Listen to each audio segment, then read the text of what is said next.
وہ بھی اس کی طرح تھی، دراز قد، گھنگریالے بال، سیاہ بال اور اہل حبشہ سی مخصوص موٹی سیاہ آنکھیں۔ ڈاکٹر کیا کہتا تھا؟ وہ چونک کر پلٹی، پھر اسے دیکھ کر گہری سانس لی اور واپس چولہے کی طرف مڑ گئی۔ سرجری ہوگی اور اس کے لیے بہت سے پیسے چاہئیں۔ وہ خاموشی سے کھڑا سنتا رہا۔ پیسوں کا انتظام ہوا۔ وہ کپڑے سے ہاتھ پونچھتی ہاشم تک آئی اور پریشانی سے اس کا چہرہ دیکھا۔ نہیں، ہاشم نے گردن دائیں سے بائیں ہلائی۔ تو اب کیا ہوگا؟ میں انہی چند ہفتوں میں ہزاروں لیرات جمع کرنے ہیں۔ تم نے پاشا سے بات کی تھی تو کیا کہتا ہے وہ؟ وہ بیقرار ہوئی۔ نہیں دے گا۔ جو کام میں کر رہا ہوں بس اس کی قیمت دے گا، اوپر ایک قرش بھی نہیں۔ کیوں؟ اتنا تو پیسہ ہے اس کے پاس، پورا محل تو کھڑا کر رکھا ہے بیوک ادا میں، پھر ہمیں کیوں نہیں دے گا؟ وہ کہتا ہے اس نے کوئی خیراتی ادارہ نہیں کھول رکھا، اور پھر مزید کس کھاتے میں دے؟ میں نے ابھی تک اس کی پچھلی رقم نہیں لوٹائی۔ ہاں تو وہ حارث کے علاج پہ لگ گئے تھے، کوئی جوا تو نہیں کھیلتے ہم؟ اس نے غصے سے ہاتھ میں پکڑا کپڑا میز پہ دے مارا۔ وہ نہیں دے گا، میں کیا کروں؟ وہ بے حد مایوس تھا۔ مجھے نہیں پتا ہاشم، کہیں سے بھی ہو تم پیسوں کا بندوبست کرو ورنہ حارث مر جائے گا۔ ہاشم نے بے چارگی اور کرب سے سر جھٹکا۔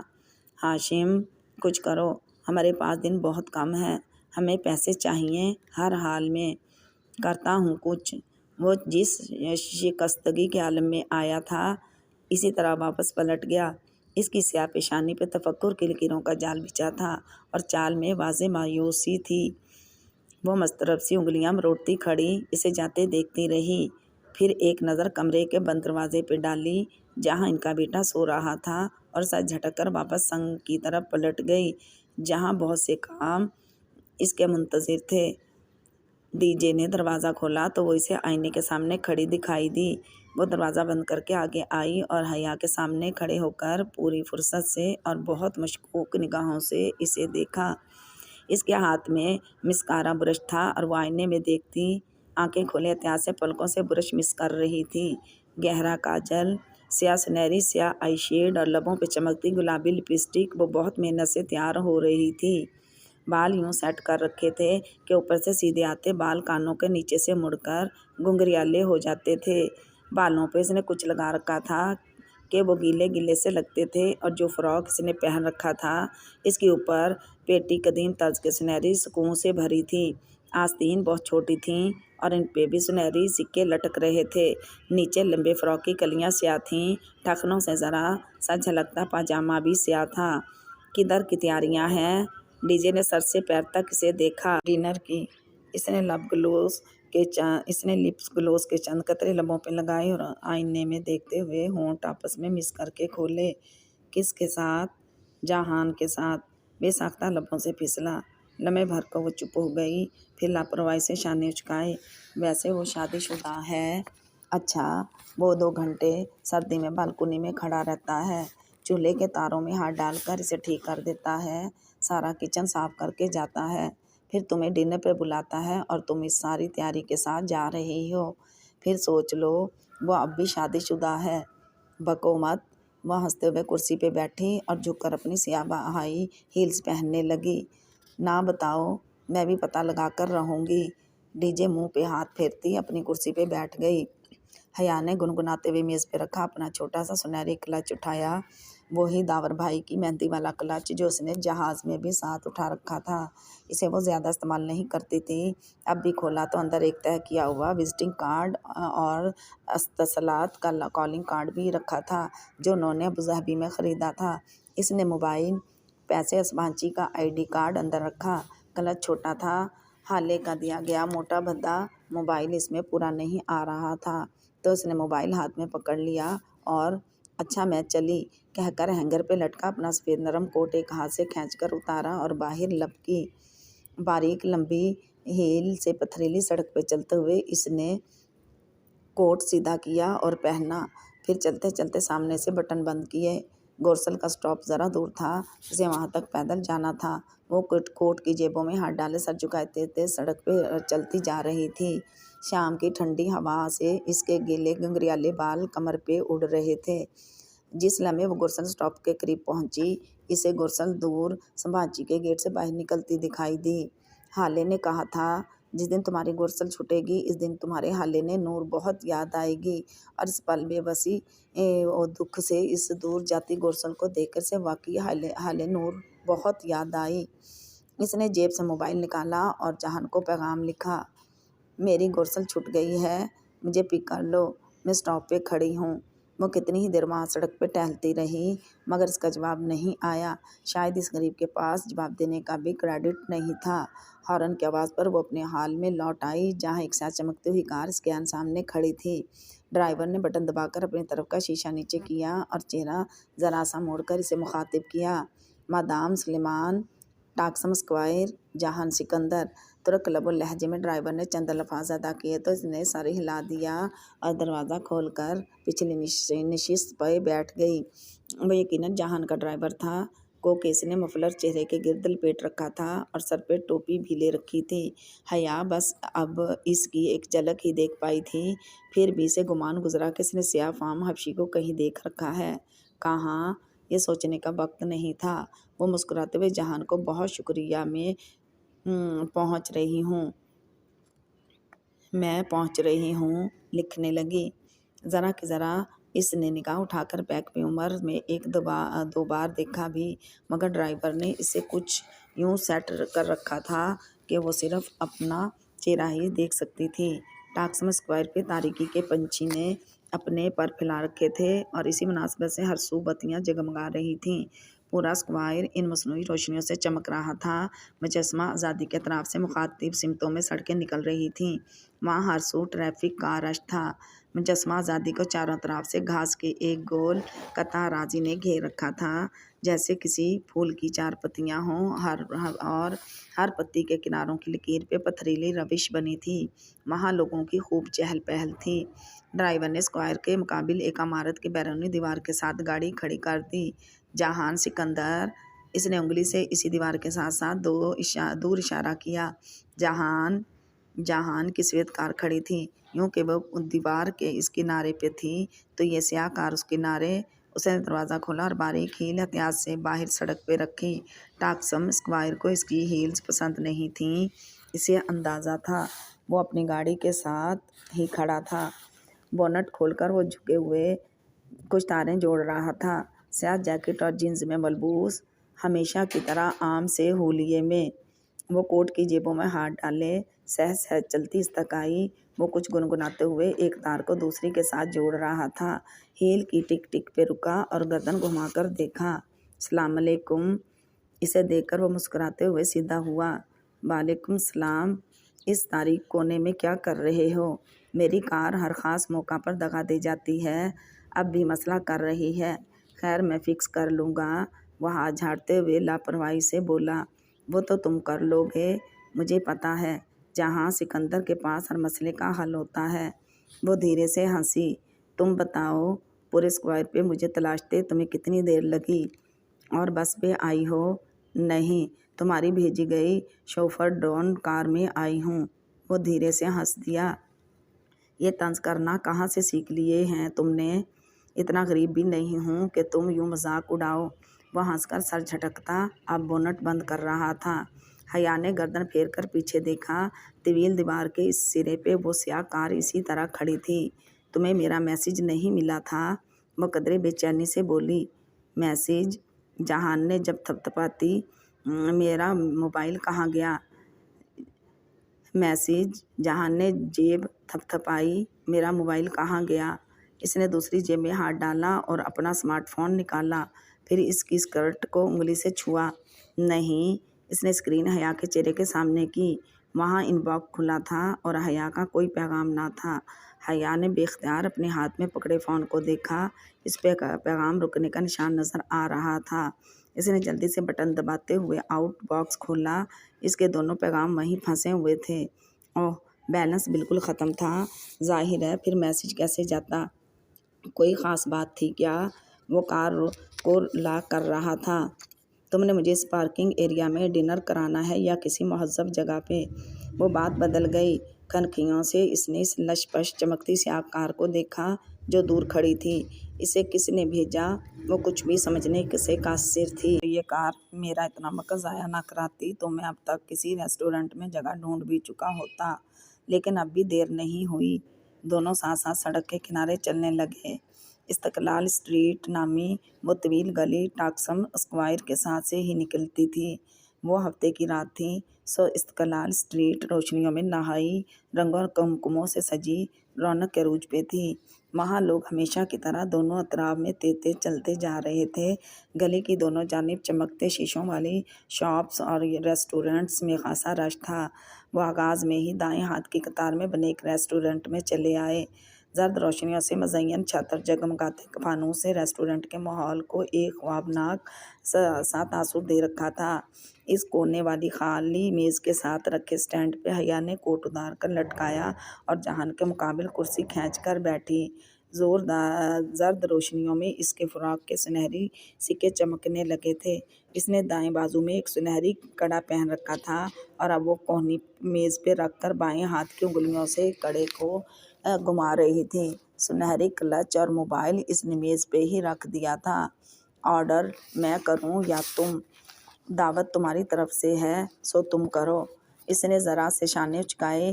جہان نے مسکرا کر سر کو خم دیا اور مینیو کارڈ کھول کر انمہاک سے پڑھنے لگا۔ اپنی عادت کے مطابق وہ پڑھتے ہوئے نچلے لب کو دانت سے دبائے ہوئے تھا۔ حیا نے قدرے بے چینی سے پہلو بدلا۔ استقلال دیسی میں کتنے ہی لوگوں نے مڑ مڑ کر اس قدیم یونانی کے سے سنگار والی لڑکی کو ستائش سے دیکھا تھا، مگر یہ عجیب شخص تھا۔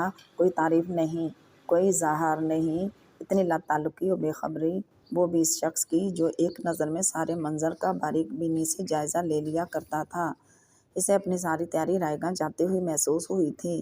آرڈر کر چکنے کے بعد وہ میز پہ کونیاں رکھے، دونوں ہاتھ آپس میں پھنسائے، حیا کی طرف متوجہ ہوا اور ذرا سا مسکرایا۔ تم نے مجھ سے اس روز پوچھا ہی نہیں کہ میں تمہارے ڈرم بلا کیوں آیا تھا؟ وہ مسکراتے ہوئے کتنا اچھا لگتا تھا۔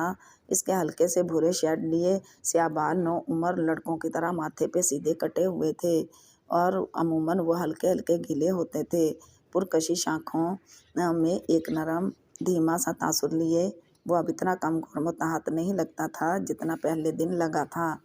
ظاہر ہے کسی کام سے ہی آئے ہوگے، مجھ سے ملنے بالخصوص آؤ، یہ تو ذرا مشکل ہی ہے۔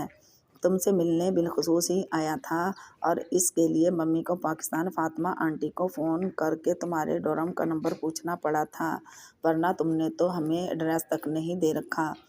اور یہ بات تو اماں نے اسے کل ہی فون پہ بتا دی تھی، مگر لمحے بھر کو اس نے سوچا تھا کہ ڈھونڈنے والے تو بنا پتے کے بھی ڈھونڈ لیتے ہیں، جیسے وہ سفید گلاب اسے ہر جگہ تلاش کر لیتے تھے۔ تو پھر آپ کیوں آئے تھے مجھ سے ملنے؟ بس یوں ہی، مجھے لگا تھا کہ تم اس روز استقلال اسٹریٹ میں مجھ سے خفا ہو گئی تھیں۔ اچھا، تو آپ نے مجھے اس دن پہچان لیا تھا؟ ہو سکتا ہے وہ میری شکل کی کوئی لڑکی ہو۔ وہ بہت جلدی بلا دینے والوں میں سے نہیں تھی، سو بڑی حیرت سے کڑے کو انگلیوں میں گھماتے بولی تھی۔ ایک بات ابھی کلیئر کر لیتے ہیں حیا، وہ قدرے آگے کو ہوتے ہوئے سنجیدگی سے بولا، میں بہت ایکسپریسو نہیں ہوں، میں لمبی لمبی باتیں نہیں کر سکتا، میں پریکٹیکل سا آدمی ہوں، ایسا آدمی جس کو فکر معاش ہمیشہ گھیرے رکھتی ہے۔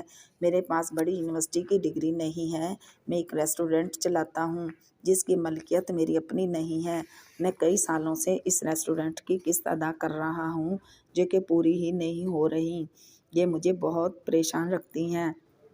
وہ کرد لڑکی جو اس دن میرے ساتھ تھی، وہ میرے ریسٹورینٹ کی عمارت کی آنر ہے اور ہمارے درمیان اس وقت یہی مسئلہ زیر بحث تھا جب تم وہاں آئیں۔ حیا، میں اس دن اتنا پریشان تھا کہ تم سوچ بھی نہیں سکتی۔ وہ میری پراپرٹی ضبط کرنے کی بات کر رہی تھی اور اگر میں اس کی رقم ادا نہ کر پایا تو وہ ایسا کر بھی گزرے گی۔ اسی پریشانی میں میں تمہارے ساتھ بھی مس بہیو کر گیا۔ I am sorry for that, مگر اپنے تمام پریشانیوں میں بھی مجھے اپنے سے جڑے رشتوں کا احساس ہے اور میں ان کی پرواہ کرتا ہوں۔ حیا نے سمجھ کر اس بات میں سر ہلا دیا۔ اب بھی خفا ہو اسی بات پہ؟ وہ قدر توقف سے بولا، نہیں، میں نے تمہیں تبھی معاف کر دیا تھا جب تم نے کچن کے سارے برتن دھوئے تھے اور چولہا فکس کر کے دیا تھا۔ وہ بے اختیار ہنس پڑا، مگر وہ جنجر بریڈ ہاؤس مجھ پہ ادار ہے۔ اس سے قبل کہ وہ جواباً کچھ کہتی، ایک ویٹر کی طرف آیا تھا۔ میڈم سلیمان۔ حیا نے چہرہ اٹھا کر دیکھا اور لمحے بھر کو پتھر کی ہو گئی۔ ویٹر ایک سفید گلابوں کا بوکے میز پہ رکھ رہا تھا۔ یہ آپ کے لیے، ساتھ ہی اس کے ایک دو تہہ کیا ہوا کاغذ حیا کی طرف بڑھایا۔ لیجیے مادام۔ وہ صاف نگاہوں سے گلدستے کو دیکھ رہی تھی۔ چونکہ وہ مسترب سے انداز میں وہ کاغذ تھاما اس کے قدموں سے جان نکل چکی تھی۔ مؤدب سا ویٹر واپس پلٹ گیا۔ اس نے کپ کپاتی انگلیوں سے کاغذ کی تہیں کھولیں۔ بے سطر کاغذ کے عین وسط میں انگریزی میں 3 سطور لکھی تھیں، میری کار میں سفر کر کے یہاں آنے کا شکریہ، لیکن اصولاً مجھ سے لفٹ لینے کے بعد آپ کو ڈنر میرے ساتھ کرنا چاہیے تھا تاکہ اپنے کزن کے ساتھ۔ From your Valentine day. جہان گلاس لبوں سے لگائے گھونٹ گھونٹ پانی پیتا، پلکیں سکیڑے اس کے چہرے کے بدلتے رنگوں کو دیکھ رہا تھا۔ کون بھیجتا ہے تمہیں یہ سفید پھول؟ وہ خاصے سرد لہجے میں بولا تو حیا نے چونک کر چہرہ اٹھایا۔ چند لمحے پیشتر کی گرم جوشی جہان کی آنکھوں میں منقوط تھی۔ اس کے چہرے پہ زمانوں کی اجنبیت اور رکھائی چھائی تھی۔ پتہ نہیں اور اسے کیسے علم ہوا کہ ہم ریسٹورنٹ میں ہیں؟ اس کا لہجہ چپتا ہوا تھا۔ وہ خالی خالی نگاہوں سے اسے دیکھے گئی، کوئی جواب بن ہی نہیں پڑ رہا تھا۔ دکھاؤ۔ اس نے ہاتھ بڑھایا اور اب حیا کے پاس کوئی راستہ نہیں تھا۔ اس نے کمزور ہاتھوں سے وہ کاغذ جہان کے ہاتھ پہ رکھا۔ جیسے جیسے وہ تحریر پڑھتا گیا، اس کی پیشانی پہ شکنیں ابھرتی گئیں، رگیں تن گئیں اور لب بھنچ گئے۔ تم کسی کی گاڑی میں ٹاکسم آئی ہو؟ اس نے نگاہ اٹھا کر حیا کو دیکھا اور وہ ایک نگاہ سے سمجھا گئی تھی کہ وہ ایک مشرقی مرد تھا، تایا فرقان عبار روہیل کی طرح کا مشرقی مرد۔ میں سمجھی وہ تمہاری کار اور ڈرائیور ہے۔ میں سمجھی تم نے ڈرائیور بھیجا ہے۔ میرا ڈرائیور؟ کب دیکھا تم نے میرے پاس ڈرائیور؟ اس نے تنفر سے کاغذ کو مٹھی میں موڑ دیا۔ میں سمجھی، اور اس نے کہا تمہارا نام لیا تو؟ اس نے یہ کہا کہ اس کو میں نے بھیجا ہے؟ اس نے دو ٹوک انداز میں پوچھا۔ ہاں، نہیں، یعنی کہ نہیں۔ اس نے نہیں بتایا کہ اسے کس نے بھیجا ہے اور تم اس کے ساتھ بیٹھ گئیں۔ حیا، تم یوں کسی کی گاڑی میں بھی بیٹھ سکتی ہو؟ میں نے کہا نا، میں سمجھی وہ تمہاری کار ہے۔ بے بسی کے مارے اب اسے غصہ آنے لگا تھا۔ بے قصور ہوتے ہوئے بھی اسے اپنا آپ مجرم لگ رہا تھا۔ میرے پاس تم نے دوسری کار کب دیکھی؟ اگر تمہیں مجھ پہ اتنی بے اعتباری ہے تو میں لعنت بھیجتی ہوں تم پہ۔ اس نے نمکین نوچ پھینکا اور کرسی دھکیل کر اٹھی۔ جو شخص یہ حرکت کرتا ہے وہ مجھ سے پوچھ کر نہیں کرتا، نہ اس میں میرا کوئی قصور ہے۔ اگر تم مجھے اتنا ہی برا سمجھتے ہو تو ٹھیک ہے، یہاں اکیلے بیٹھو، اکیلے کھاؤ اور اکیلے رہو۔ اس نے کلچ یوں ہاتھ مار کر اٹھایا کہ کرسٹل کا گلدان میں سے لڑک کے نیچے جا گرا۔ چھناکے کی آواز آئی اور کچیوں میں بٹ گیا۔ جہان شاید اس کے لیے تیار نہیں تھا، مگر وہ اس کے تاثرات دیکھنے کے لیے نہیں رکی۔ وہ تیزی سے میز کی طرف سے نکلی، اسٹینڈ پہ لٹکا کوٹ کالر سے پکڑ کر کھینچا اور تیز تیز چلتی ہوئی باہر نکل گئی۔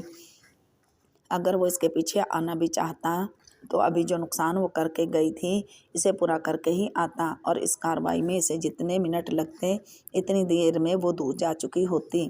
استقلال اسٹریٹ میں لوگ اس طرح چل رہے تھے، وہ اس رش کے درمیان میں ہی کہیں تھی۔ اس نے کوٹ پہنا نہیں، بازو پہ ڈال دیا اور دونوں بازو سینے پہ لپیٹے وہ تیز تیز قدم اٹھاتی چلتی جا رہی تھی۔ آنسو متواتر اس کی آنکھوں سے گر رہے تھے۔ وہ اس کے پیچھے نہیں آیا، اور اگر آیا بھی تو وہ اس شور اور رش میں نہ اسے دیکھ پائی نہ ہی اس کی آواز سن پائی۔ بس اسی طرح چلتی رہی۔ استقلال اسٹریٹ کا آخری کنارہ مڑا کر وہ ٹاکسم اسکوائر میں داخل ہوئی اور بالکل سیدھ میں چلتی ہوئی ٹاکسم پارک کی طرف بڑھ گئی۔ تاریک پارک کے ایک گوشے میں وہ سنگی بینچ ویران پڑا تھا۔ وہ گرنے کے سے انداز میں اس پہ بیٹھی اور چہرہ دونوں ہاتھوں میں چھپا کر پھوٹ پھوٹ کر رو دی۔ انا، خودداری، عزت نفس اور اپنی ذات کے وقار کے وہ سارے سباق جو وہ ہمیشہ خود کو پڑھاتی اور یاد دلاتی رہی تھی آج بہت ذلت کے ساتھ چکنا چور ہوئے تھے۔ وہ شخص کب اس کو یوں ذلیل نہیں کرتا تھا، یوں بے مول بے وقت نہیں کرتا تھا۔ اسے ایک متوقع بھی یاد نہ آیا۔ ہمیشہ ہر دفعہ وہ یہ کرتا تھا یا پھر ایسا ہو جاتا تھا۔ آخر کب تک یوں چلے گا؟ بہت گرا لیا اس نے خود کو، بہت جھکا لیا، بہت بے مول ہو لیا۔ اب وہ مزید نہیں جھکے گی، اب اسے جھکنا پڑے گا، بس آج یہ طے ہو گیا۔ اس نے بے دردی سے آنکھیں رگڑتے ہوئے سوچا، پھر ارد گرد پھیلی رات کو دیکھا تو واپسی کا خیال آیا۔ اس نے گود میں رکھا سنہری کلچ کھولا تاکہ موبائل نکال سکے، مگر اوہ، موبائل تو اس میں پورا ہی نہیں آتا تھا۔ وہ تو اس نے میز پہ رکھا تھا اور وہ کوٹ اٹھائے باہر بھاگی۔ اپنا ترکی والا بھدا موبائل وہ اس ریسٹورنٹ میں چھوڑ آئی تھی۔ اسے ہر حالت میں موبائل واپس اٹھانا تھا، چاہے جہان سے سامنا ہو یا نہ ہو۔ چند منٹ بعد جب وہ ہانپتے ہوئے واپس استقلال اسٹریٹ میں اس ریسٹورنٹ کا دروازہ دھکیل کر اندر داخل ہوئی تو کونے والی میز خالی تھی۔ وہ دوڑ کر اس میز تک گئی اور ادھر ادھر چیزیں اٹھا کر اپنا موبائل تلاشا، مگر وہ کہیں نہ تھا۔ کرسٹل کے ٹوٹے گلدان کی کرچیاں بھی اب فرش سے اٹھا لی گئی تھیں۔ Problem madam? وہ آواز پہ پلٹی تو وہی باوردی ویٹر جس کی ناک پہ موٹا سا تل تھا متفکر سا کھڑا تھا۔ وہ بوکے اسی نے سے لا کر دیا تھا، میرا موبائل تھا اس میز پہ۔ وہ پریشان سے گھنگریالی لٹے کانوں کے پیچھے اڑستی ہوئی میز پہ چیزیں پھر سے ادھر ادھر کرنے لگی۔ جی ہاں پڑا تھا، مگر جب آپ گلدان گرا کر گئیں تو آپ کے ساتھ جو صاحب تھے انہوں نے وہ موبائل رکھ لیا اور مجھے کہا تھا کہ اگر آپ آئیں تو میں بتا دوں کہ وہ فون انہی کے پاس ہے۔ ویٹر نے ٹوٹی پھوٹی انگریزی میں بتایا۔ اوہ اچھا۔ اس کے تنے ہوئے اعصاب ڈھیلے پڑ گئے۔ ملنے کا ایک اور بہانہ، وہ چلا گیا۔ جی وہ بل پے کر کے فوراً آپ کے پیچھے باہر دوڑے تھے۔ آپ کو نہیں ملے؟ نہیں شکریہ۔ وہ پھولوں کے متعلق کچھ پوچھنے کا ارادہ ترک کر کے باہر نکل آئی۔ استقلال اسٹریٹ پہ قدم رکھتے ہوئے اس نے کوٹ پہن لیا۔ اب اسے کافی دیر تک ٹاکسم اسکوائر پہ گورسل کے انتظار میں بیٹھنا تھا۔